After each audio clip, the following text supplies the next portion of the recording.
Sa pag-install nitong trapal, lalo na ganito kalaki or kung mas malaki pa dito, mas mabuti meron kang kasama dahil mahirap kung ikaw lang at wala kang katulong. Mabigat kasi yung trapal. Mabuti na lang nandito yung partner natin na tinutulungan tayo sa pag-install nitong trapal. Napakaswerte mo talaga pag may partner kang suportado ka sa mga bagay na gusto mo or mahal mong gawin. Kaya lubos ako nagpapasalamat sa Panginoon na binigyan tayo ng partner na katulad din nating pet lover. Sana dumating din yung time na marami ding maka-appreciate at makita ng mga ginagawa natin. Bukod kasi sa mga funny video, sa isa din itong fish keeping or pet keeping na nakakapagtanggal ng pagod at nakaka-relax lalo na kapag galing ka sa napaka-stress at nakakapagod na araw. Kaya sana madami pa tayong mapasaya sa mga videos na ginagawa natin dahil yan naman talaga ang ating goal na maka-inspire at ma-share itong minamahal nating hobby. Yung iba sabi nila aksaya lang sa oras at nakakapagod yung maintenance. Yes, totoo naman nakakapagod talaga yung maintenance, pero para sa akin bawi naman sa relaxation at peace of mind na naibibigay nila.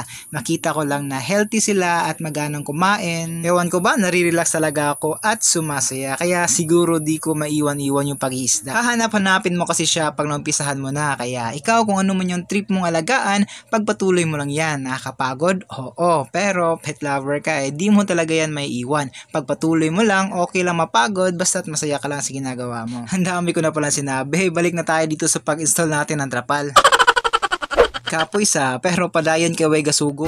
Tinutupi ko talaga na maayos yung trapal para wala gaano mga kulukulubot at malinis siyang tignan. Yung iba nga na first time makita nitong pond natin, akala nila concrete pond na. Nagtatanong sila kung anong pintura ginamit natin. Sinasabi ko lang na trapal lang yung ating pond at natutuwa naman sila. Yung iba gusto din gayahin yung setup natin. Kaya importante talaga na malinis yung pagkakatupi natin sa ating trapal para malinis siyang tignan. May kita nyo naman sa video na to kung paano ko ito ginawa. Kaya sana makatulong sa inyo at kung nakatulong sa iyo, pwede mo itong i-share at baka makatulong din tayo sa ibang kahabi natin. At ito na yung itsura niya pagkatapos nating ma-install itong trapal. Satisfied naman tayo sa gawa natin at excited na po tayo na malagyan ito ng tubig. Inabutan na nga tayo ng gabi sa pag-install itong trapal pero okay lang yan. Ang importante natapos natin ngayong araw. Bukas sisimulan ko na itong lagyan ng tubig. Madami-dami rin hakotan ng tubig ito dahil almost 5 tons itong ating pan. Kasama na yung filtration na dalawang sirang ref. Kaya ngayon nililinis ko na ito para ready na lagyan ng tubig bukas. Ito yung isa sa inaayawan ng iba na nakakapagod daw na part ng pag-iisda.